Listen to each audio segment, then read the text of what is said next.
नमस्कार दोस्तों, मैं आप सभी का स्वागत करता हूँ। आज हम एक महत्वपूर्ण विषय पर बात करेंगे, विचार क्यों परेशान करते हैं।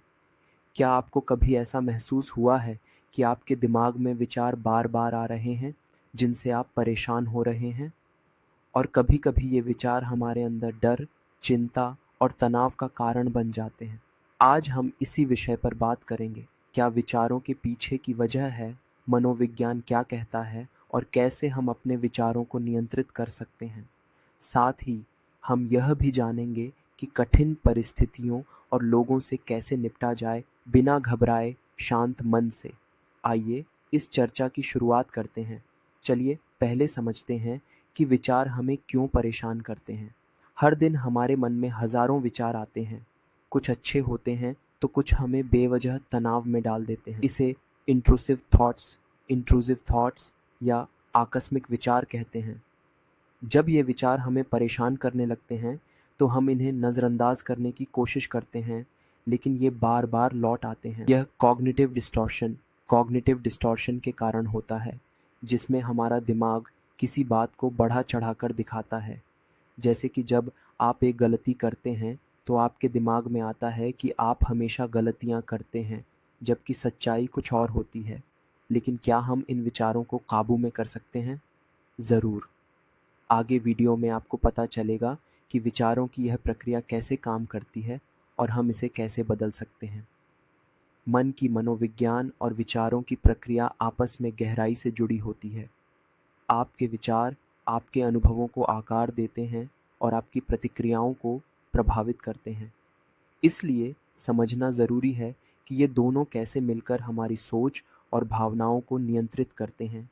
जैसे जब कोई घटना घटती है तो हमारा मस्तिष्क तर्क और भावना के बीच एक द्वंद्व में फंस जाता है। अमिगडाला नामक मस्तिष्क का हिस्सा हमारे डर और भावनाओं को नियंत्रित करता है, जबकि प्रीफ्रंटल कॉर्टेक्स नामक मस्तिष्क का हिस्सा तर्क और निर्णय लेने में मदद करता है। जब हमारे सामने कोई मुश्किल स्थिति होती है या हमें किसी चुनौतीपूर्ण व्यक्ति से सामना होता है तो अमिगडला सक्रिय हो जाता है और बार बार नकारात्मक विचार आने लगते हैं। मनोविज्ञान में इसे लड़ो या भागो अनुक्रिया, फाइट और फ्लाइट रिस्पॉन्स कहते हैं। परंतु विज्ञान यह भी बताता है कि हम इस प्रक्रिया को प्रशिक्षित कर सकते हैं, यानी न्यूरोप्लास्टिसिटी की मदद से हम अपनी सोच को नए तरीके से ढाल सकते हैं। अब जब हम यह समझ गए हैं कि विचार क्यों आते हैं और उनका मानसिक आधार क्या है, तो आइए देखते हैं कि हम कैसे इन विचारों को सकारात्मक दिशा में मोड़ सकते हैं। तो आइए बात करते हैं कि हम इन्हें कैसे नियंत्रित कर सकते हैं। कुछ सरल लेकिन प्रभावी तकनीकें हैं, जैसे पहले है लिखना, जर्नलिंग। अपने विचारों को लिखने की आदत डालें। यह आपको अपने विचारों को स्पष्ट रूप से देखने और समझने में मदद करेगा कि कौन से विचार वाकई में महत्वपूर्ण हैं और कौन से नहीं। दूसरा, सोच को फिर से फ्रेम करना, कॉग्निटिव रीफ्रेमिंग। नकारात्मक विचारों को सकारात्मक दृष्टिकोण से देखना कॉग्निटिव रीफ्रेमिंग कहलाता है। जैसे कि मैं हमेशा असफल रहता हूँ को मैं सीख रहा हूँ में बदलना। तीसरा, ध्यान और सचेतन मेडिटेशन एंड माइंडफुलनेस का अभ्यास करके आप अपने मन को शांत कर सकते हैं। यह आपको वर्तमान में जीने का तरीका सिखाता है और विचारों की बेचैनी को कम करता है। और चौथा है शारीरिक गतिविधियाँ, फिजिकल एक्टिविटीज़। योग, सैर या अन्य शारीरिक गतिविधियों से दिमाग की स्थिति बदलती है, जिससे विचार शांत होते हैं। यह आपकी मानसिक स्थिति को बेहतर बनाता है और नकारात्मक विचारों का असर कम करता है। अब जब हम अपने विचारों को नियंत्रण में रखते हैं तो हमारी मानसिक स्थिति भी सुधरती है। लेकिन मुश्किल परिस्थितियां और मुश्किल लोग हमेशा हमारी ज़िंदगी में आते रहेंगे। सवाल ये है, क्या हम बिना घबराए इनसे निपट सकते हैं? आइए आगे वीडियो में जानते हैं कि कैसे कठिन लोगों से शांत रहकर निपटा जाए।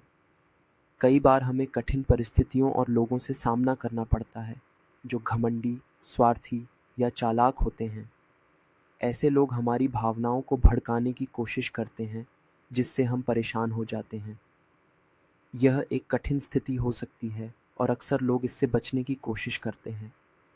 लेकिन मनोविज्ञान कहता है कि आप चाहे किसी भी स्थिति में हों, अगर आप तंत्रिका तंत्र नर्वस सिस्टम को शांत रख सकते हैं, तो आप बिना किसी घबराहट या डर के प्रभावी ढंग से उस स्थिति को संभाल सकते हैं। जब आप मुश्किल लोगों से निपट रहे हों, तो कुछ व्यावहारिक सुझावों को अपनाना बेहद फ़ायदेमंद हो सकता है।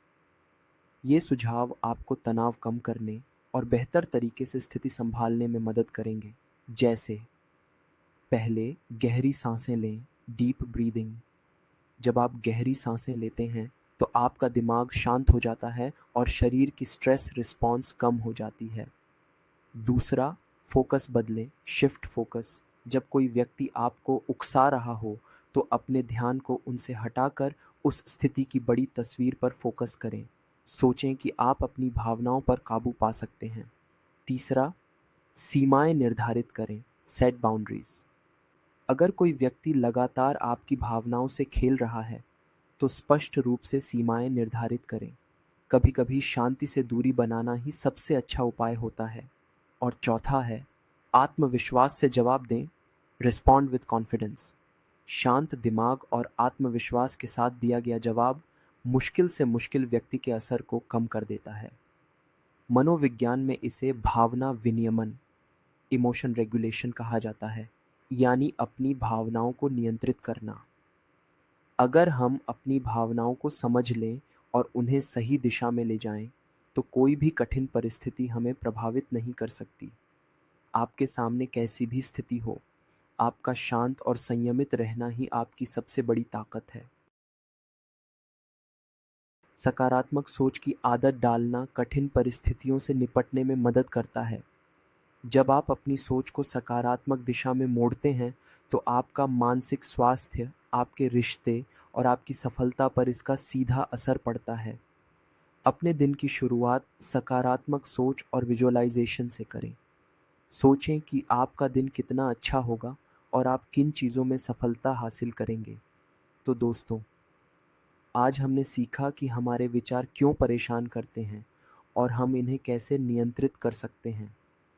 हमने यह भी जाना कि कठिन परिस्थितियों और मुश्किल लोगों से कैसे शांत रहकर निपटा जाए।